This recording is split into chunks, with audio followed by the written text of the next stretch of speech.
Electrocast.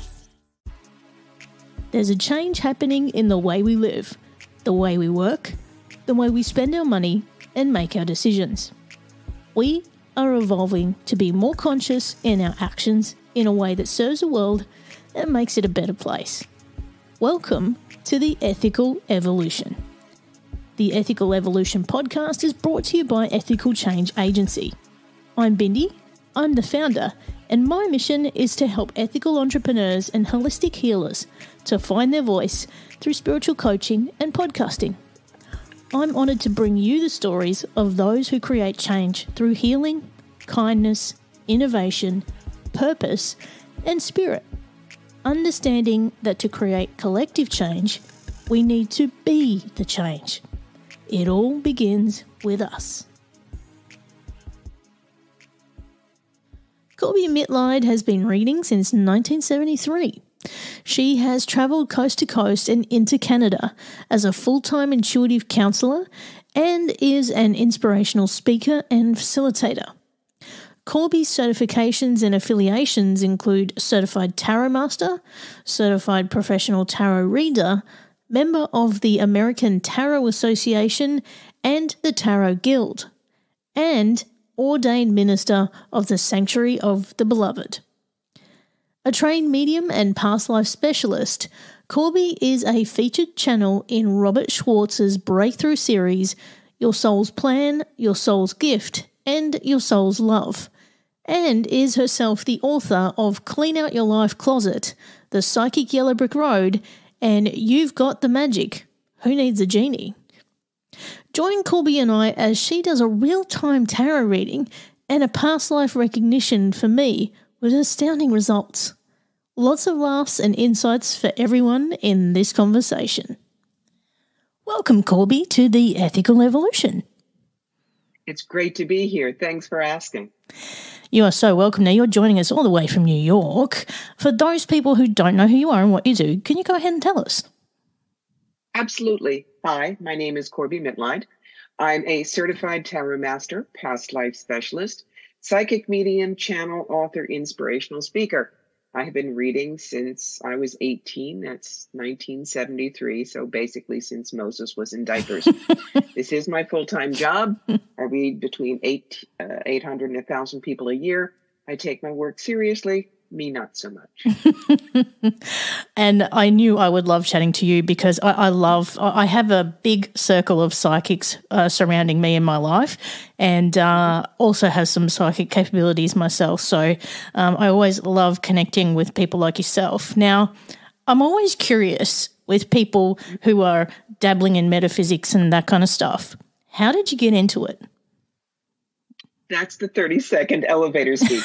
When I was 9, I read a book called The Witch Family by Eleanor Estes. And instead of thinking, ooh, that's scary, or ha, ha, ha, I thought, and your point is, I knew there was magic in the world. I wanted to go find it. Fast forward to 1973, when I was a senior in high school, working part-time at Spencer Gifts.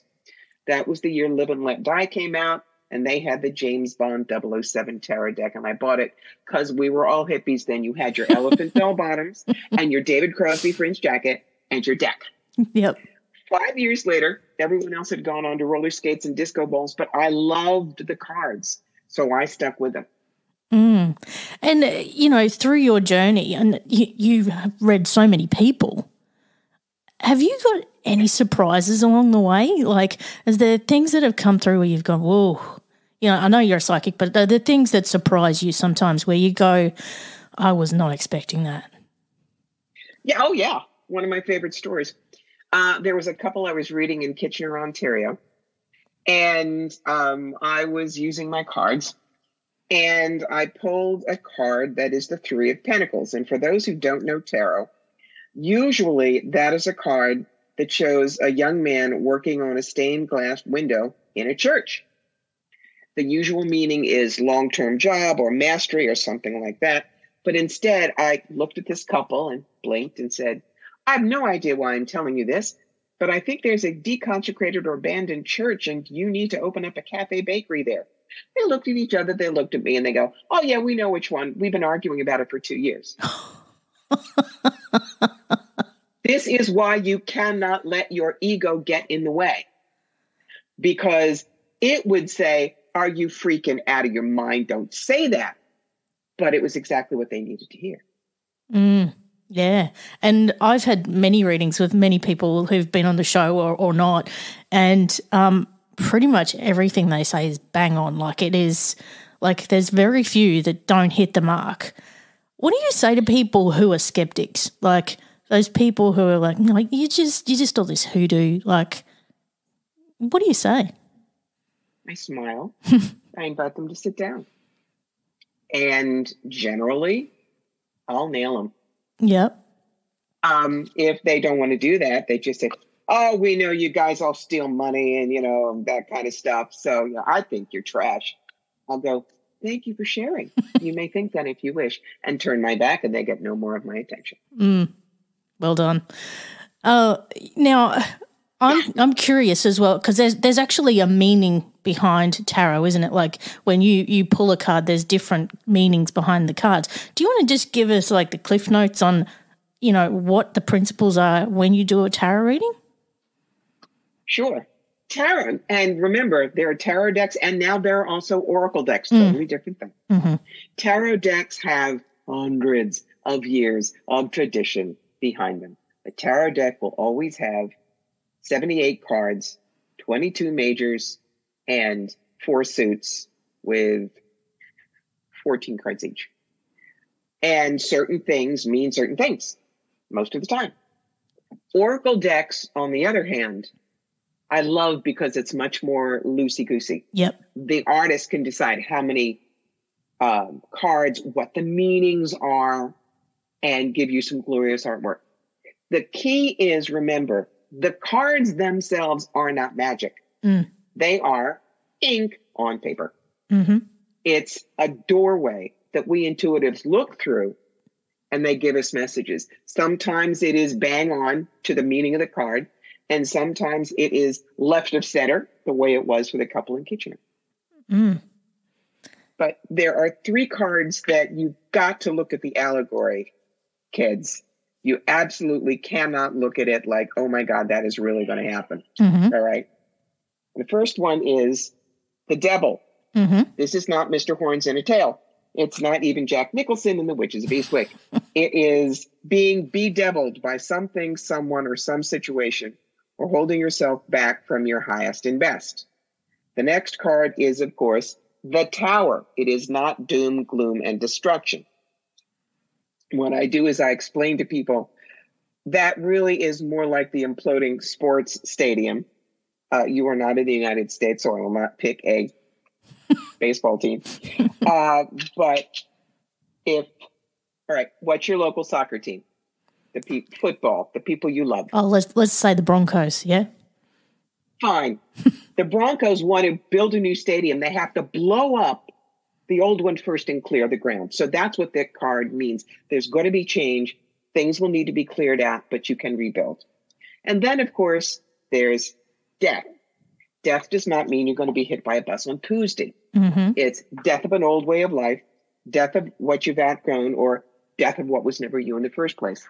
But those kinds of cards are why I also tell any professional intuitive, if you're going to read in public, you must have a children's deck. Mm-hmm.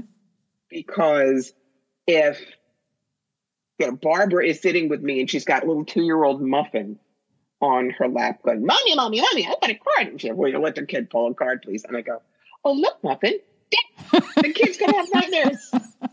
So I have a cat wisdom deck, and it has things like don't panic, and it has things like tenderness, your mommy loves you, and the kid can pull a card, and she's happy, and no nightmares, and then I get back to reading the mother. So that's why it's really useful to have a lot of decks when you read. That's fascinating. Can I be bold, Corbie, and ask you to do a reading for us? Absolutely. Now, the way I work is I don't just out there. I look at you and say, what is the most important thing you want to get out of your knowing today? So I know where to go deep dish. Relationship, careers. Don't ask me for the lottery ticket. Oh, damn it. Sorry, darling. Let's say career. Let's say career. favorites. I used to be an executive recruiter. So now we can look at change jobs, stay where you are, or entrepreneur. Which is it for you?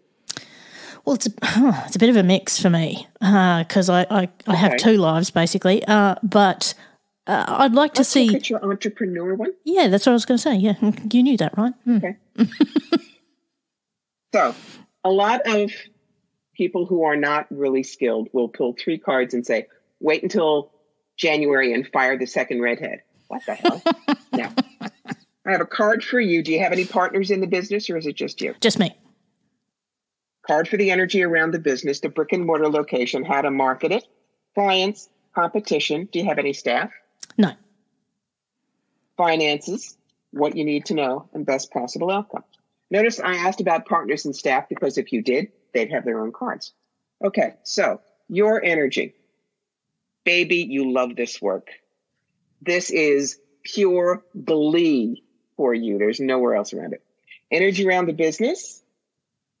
This is a card that says you're going to need to pour all your gold, all the best of you into the business to fit the mold you want it to do. Mm-hmm. Some people can just devote 5-10 hours a week to it. Not you. You know better. Mm-hmm. Where to do it? Now, here's another allegory card. The Fool card is not the stupid person. It's the exuberant rookie. Mm-hmm. He's got a rose and a hobo bag and a dog, and he's off a cliff. Allegory. When you grab hold of what you're passionate about, carry very little old baggage, and only tell those who are loyal you can cross mountains and fly. So as far as where you do it, you have to have some place where you are not apologetic about being there. Mm-hmm. And sometimes in, just a standard office building, you kind of skid in and you skid out. No, you have to have a place that is absolutely your vibe. Yep. So that when you walk in, you can feel the studio go, hi, Mom. Okay? Yep. How to market what you do. Now, it's the Knight of Wands. It's Prince of Wands. And it talks about things moving very quickly. I also call it the Golden Retriever on 2 feet card. Meaning that the person who is like this card is just so in the work. He loves it. This is great. Josh, over here. Oh, sorry. Boop, boop, boop. So how you market it is, again, use that glee. There is so much to talk about. There's so many exciting things in the world. Come on, come to us. We'll show you what they are. Your listeners, your clients, they are looking for something that is not what is out there. Mm-hmm. They understand that life is a short-term sacrifice for long-term gains, which is not to say everything is better in heaven, but sometimes you have to eat the spinach first before you get to the cake. Yep. Your competition comes and goes. This is the relocation card. Moving on. Finances for you. I call this the whack-a-mole card. Now, I don't know if you have the game whack-a-mole. Yep. Down under. Yeah. Okay. This is small crisis to small crisis to small crisis to small crisis, but you can beat it all back. Mm-hmm. What you need to know. Yes, your heart is going to be broken with this because of how people play with it. Promises that will not be kept. You have to just go, thank you for sharing. You may think that if you wish, and keep your eye on the prize. The way a ballerina never loses her spot on the wall so that she can maintain her balance. Final card. You rule, baby. This is what you meant to do. That all make sense? Absolutely. I love that. That was amazing. Thank you so much. You're welcome. Now, Corbie, you're a prolific author as well. Tell us about your books. Well, words are my drug of choice. Always have been. And I write nonfiction. I write from my own life. And the first book, Clean Out Your Lifecloset, was a self-help book that kind of was because these are all the subjects that my clients kept asking about. But, self-help books can be really toxic. I remember the first one I read in 1968 when I was 13, and I remember the first paragraph. Judy has a groovy wardrobe. Remember, this is the 60s. Her makeup is fab and her hair is far out. But nobody likes Judy because Judy is fat. Right in that one paragraph, hundreds of thousands of teenage girls were taught, you are freaking worthless unless you look the way we tell you. And so books like that do harm. When I was studying how to put together my own book, I noticed there were books that said, yes, you must get up early every morning and do yoga and avoid food with leptin. I'm sorry. If you are a single mom with 2 school-age kids and a job, you are not going to do that. So instead, I wrote my book. Here are some of the dumb things I did. Maybe a client story. Here are some suggestions. But then each chapter has what I call the adventure pages, where you have to look at your own life in order to answer the questions. For instance, the chapter, Why Perfect Isn't What You Think It Is. Has perfect been a friend or foe in your life? Why? When did the search for perfection stop you from doing something important? How so? Think of the challenging situation and find 3 perfect things about it. How do your feelings about the situation change? So you find by the end of the book, your own life is all you need to make the changes. You're your own expert, not me. I love that. So you're empowered. Right. Now, the other 2 books are the psychic stuff. And the second book I wrote because of an incident that I saw in Toronto 18 years ago. Huge fair, 250 people, booths. And there was a woman who was walking down the aisle and looking at all of us. And a fake gypsy runs out and grabs her arm. And this is called hooking, and it's as bad as the other kind of hook. But the fake gypsy says, oh, you no need to pay $30, $40, $50. I need your palm for 10. Come. Drags the woman behind her curtain. 20 minutes later, we see the woman leaving crying hysterically. We run over to find out what happened. The fake gypsy said, oh, you have a family curse. How many in your family? 4. You have dog? $50 every family member, 25 per dog. He smell, we fix. And told the woman if she didn't burn 400 specially blessed candles at the Roman Catholic Church, I bless real good. Only $1 candle. Her entire family was going to die in a car accident in 2 weeks, and she bought it. Oh. That is why I wrote The Psychic Yellow Brick Road, How to Find the Real Wizards and Avoid the Flying Monkeys. This is not a book that will teach you how to be psychic. This is a book that shows you good psychic guidance is art, and you shouldn't settle for a forgery. How to choose a psychic, what we can do, what we can't, how to stay safe, when you shouldn't have a reading. Though I will admit, psychics have read this book and laughed hysterically at some of the stuff in there and said, God, I wish I had this book when I was starting out. And it's all because of the chapter I wrote about there are times you shouldn't get a reading. A simple example. My supervisor at work is mean to me. Is she going to get any nicer? No. Is her supervisor going to make her stop harassing me? No. Is she going to fire me? No. But if she doesn't like people, she fires them. Are you sure she won't fire me? Doesn't appear so in anything I'm seeing. Oh, well, I have a meeting with her tomorrow. Is she going to fire me then, or should I quit first? Ways. Wakey. And if you're insane enough to want to do what we do, I wrote a book called You've Got the Magic, Who Needs a Genie, that has just given out its revised edition. Because I was on the road 45 weekends a year for 18 years. My nickname was the Travel Channel. Wow. But the universe said, you're done now. And I got a herniated disc and pinched nerve in 2019. Doctor said, no more load in, load out.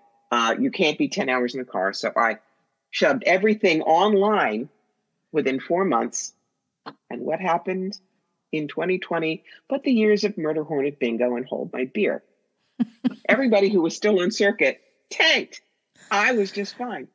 But, I have all this knowledge. And I'm 68. And I'm not going to be around here a whole bunch longer. The kids need to learn what I learned. So I put everything in the book, from how to choose a show to do, how to do your booth, how to dress, professionalism, how to talk with clients.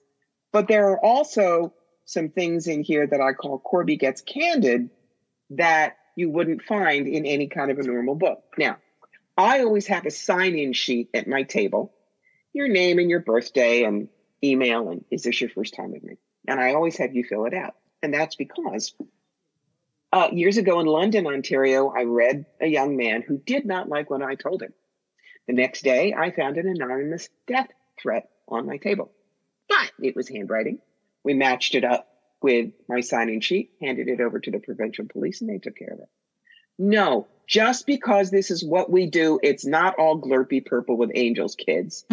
It's the world out there, and it's crazy dangerous these days. You have to watch your back. So.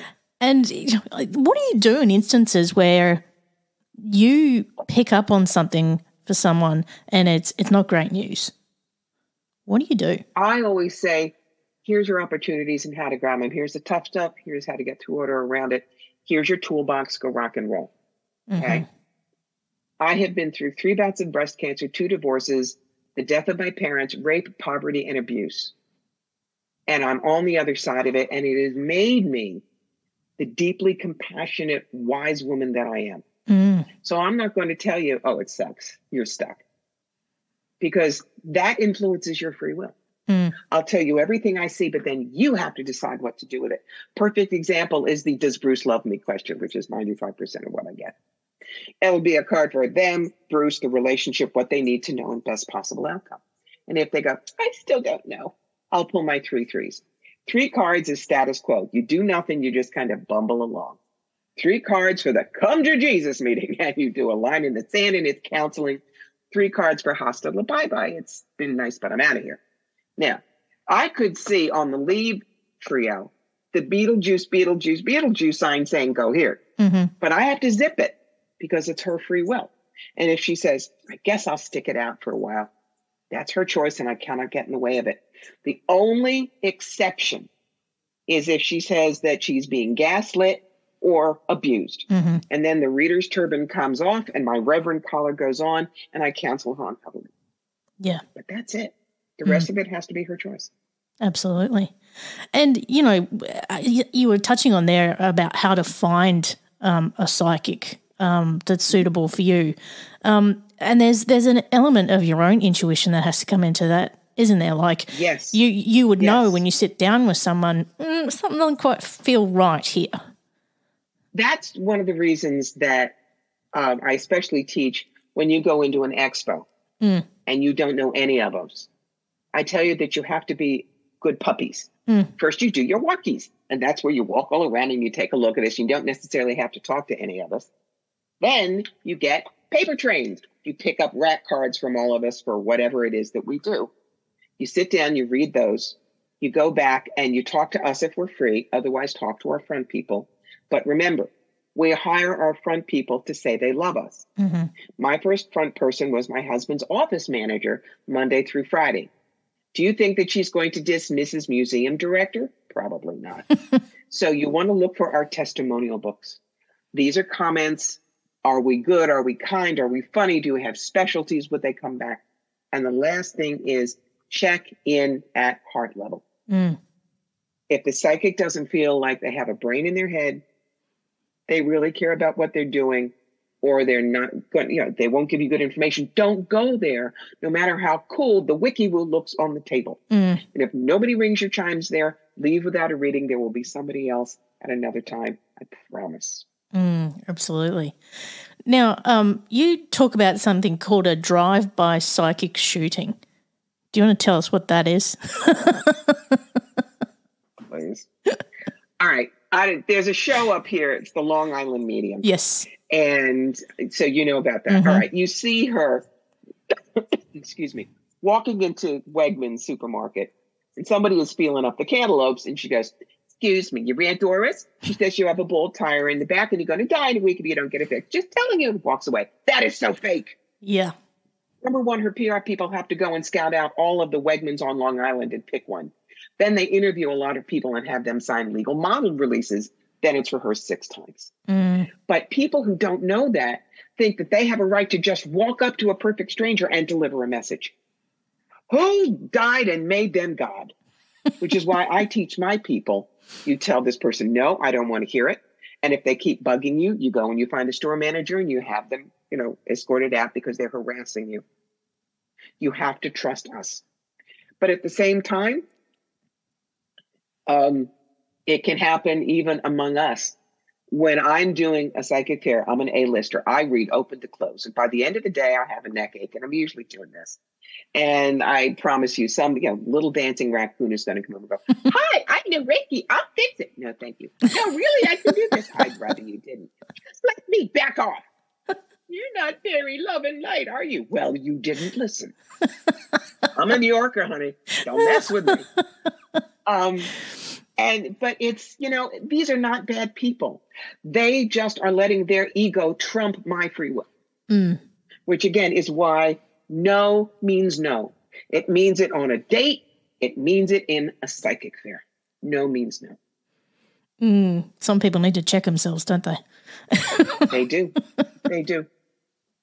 Now, for me, the psychics in my life, they're very good friends of mine, and quite often I don't necessarily say, hey, can you give me a reading? I'm quite intuitive myself, and I like to think that I can trust my gut a lot. And I have a day job in government where people say I've actually got a crystal ball, because half the time I'll be like, I wouldn't do that if I were you. And it's quite often right. But for me, I use it as like a check-in to sort of like sometimes a sounding board where I go, what do you think's going to happen here? Or what's your feel on this? When sometimes I'm a bit cloudy and I can't get clear. People can actually really use psychics as a really fundamental, practical part of their life, can't they? They can. But what I will tell them is, I'm not special. You can do what I do. Yeah. I lost a reality show gig because I wouldn't let them lie and say I was so unique nobody could do what I did. Because what I just said is what I've told everybody all my life. We are all wired like the same house plan. Is your circuit breaker on or off? Yeah. That's the only difference. So yes, but remember, we are not there to solve all of your life stuff. There is one of the chapters that I have, and you will laugh because this is just so beyond the pale. She wanted to know, should I fire X? Is fire X, if I fire X, is she going to say something bad about me? Should I get rid of my house? If so, what color should I paint it? I need to know if the archangel still wants the income tax department notified of fraudulent activity. And it's like, no. The archangels don't care. God is not like your best friend who likes you on Monday and doesn't like you on Tuesday because you wore the same skirt they had. There are some things that are so absolutely freaking inappropriate for a psychic. People come to me for 4 things. The everyday tour bus, house, car, job, kids, finances. Okay, God, you put me here. What the hell? Who was I in 1642 Belgium? I want to speak to my spirit guide, Binky. And I was dead Aunt Mabel. That's what they come to me for. None of those is, does Binky want me to rearrange the furniture? Yeah. Thank you. And you also delve into past lives as well, don't you? Love it. It's one of my specialties because when Spirit says you're working for me and you take the draft notice, it goes rifling inside to see what you've got, what you're good at. So, theater major at Brown University, acted in New York professionally, so I understand characters. Words are my drug of choice, so I'm a writer. I can tell the stories. And I have adored history since I was a wee thing. So you put all that together, you put me next to somebody else who does past lives, but doesn't have my historical background and shows the same scene. She will say, well, it's a long skirt and a big hat and it's a very ornate building. So maybe it's 19th century, Europe somewhere. I would see the same thing and go, okay, picture hat, hobble skirt, that kind of ostrich feather on the hat. You're in front of the Brandenburg Gate. This is Berlin in 1911 or 12. But do not ask me to do spirit art because I cannot draw a stick figure with a sharp pencil and a lot of prayer. Not my wheelhouse. I had another guest on the show who took me through a past life progression and a future state as well. And it was absolutely fascinating. I think from memory, I had at least 3 past lives. And you think that's all you had? Oh, that's We're just not smart enough. That's just the beginning. Yes. Now she actually regressed you. All right. It's important that people understand the difference between regression and retrieval, which is what I do. Regression must only be done by a certified hypnotherapist or past life retrievalist, because if you see something really hard, a death, very traumatic, they know how to pull you out. So you can observe but not live it. And what I do is much more appropriate for public settings. A woman came to me one day and said, okay, my kid's 29. He won't make any decisions without me. He won't live more than a mile from me. What is going on? So I was able to drop into deep trance really fast. And I went, okay. 1944, Utah Beach. So this is D-Day. I'm seeing your son. He's on the beach. He's a soldier. He's taken shrapnel in the leg, and it's pretty bad bleed. You are his commanding officer. So you scramble over the dune. You drag him to safety. You took some shrapnel too, but you got out of there and you both lived. And I opened my eyes and she looks at me and says, can you see my rank? I said, yeah, you were a sergeant. She goes, he's called me sergeant since he was 3 years old, and we never knew where that came from. Oh, Boom. That's fascinating. But she did not have to relive the war on the beach. And I was able to get it down like that. So you can connect with someone, you'd be able to connect with me and see in me a past life that I'd had. But what I do, because we've had hundreds, is I ask you for an obsession, a phobia, a person or a place that you can't understand why it has meaning. And the reason I do that is because I could see an absolutely valid past life. But if it has no resonance for you and you don't need to know about it in this life, it's like Omega brain, does not go in. And the reason I also don't say necessarily do this just for fun, if you're a janitor in Des Moines, Iowa, and all of a sudden you found out you were Napoleon, you're really going to want to play with a mop? No. You should only learn about past lives if it helps you here. And it's funny, just on that. Last year I went to Los Angeles for a few weeks, and when I got there, I had this energy and this feeling that I'd been there before, and I'd never been there physically in my life. And I was like, I knew every street. Gotcha. I knew where to go. I felt like I belonged. What's that all about? What's that all about is when you started talking, I immediately saw Hollywood 1920s, 1930s, 1940s. Whether you were a writer, a caster, director, something like that, you were behind the camera. But you were also one of the ones that we all know the story of somebody got discovered in a drugstore. So you knew Hollywood, you knew LA the way some people know their backyard. Yeah. And you loved it. Unfortunately, I am hearing from spirit that you drank yourself to death. I don't know what your booze situation is in this lifetime. Please be careful. But you lived life so that when you went to heaven, you were rode hard, put away wet and wrinkled. You just took it right down the ride. Well, that all makes sense now. Total sense. Does it? Good. See, but that's how fast I get these things, and I don't question. I just go, this is what I'm getting.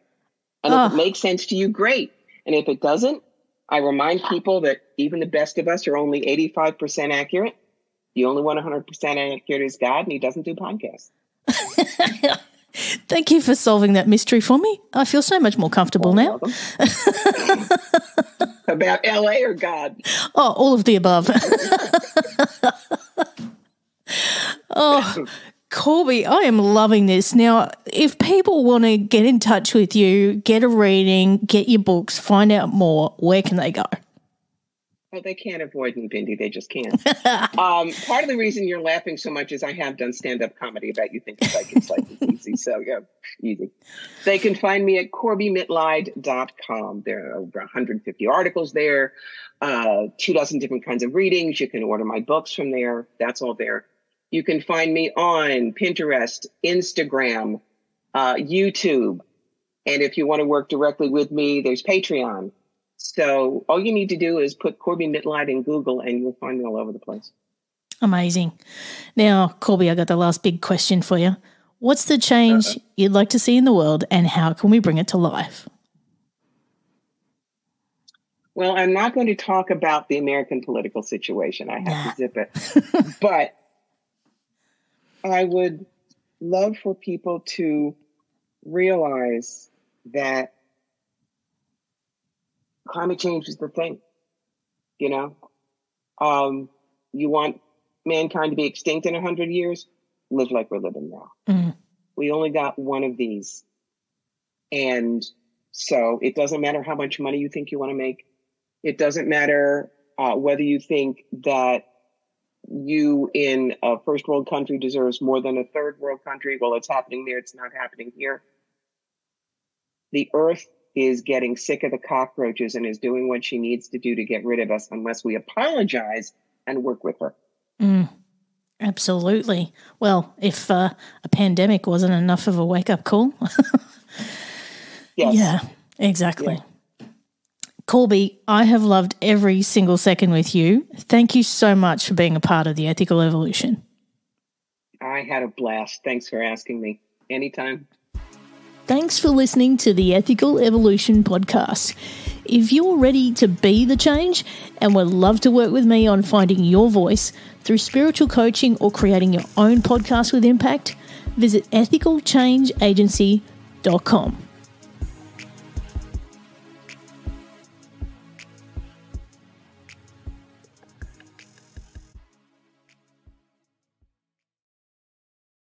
Welcome to Ringside with Ray and Prince. My name is Ray Leonard Jr. Oh, is that the set? No, that's just my dad. My name is Prince Daniels Jr. Daniels again with a big home touchdown. On this show, we come to humanize athletes, entertainers, business executives. We're going to see what makes them tick. Tuesdays, 10 a.m. Pacific time on Spotify, Apple, Amazon, and wherever you get your podcasts. We'll see you there. Peace and power.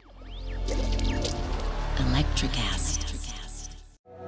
Our world is changing faster than we know it, leading us into a technological revolution that's shaping our future in real time. Join us to meet these innovative startup leaders who are creating mind-blowing new AI applications, autonomous robot systems, and so much more. I'm Johnny Kaplan, your host on the Tech Talk Revolution podcast. Electric acid.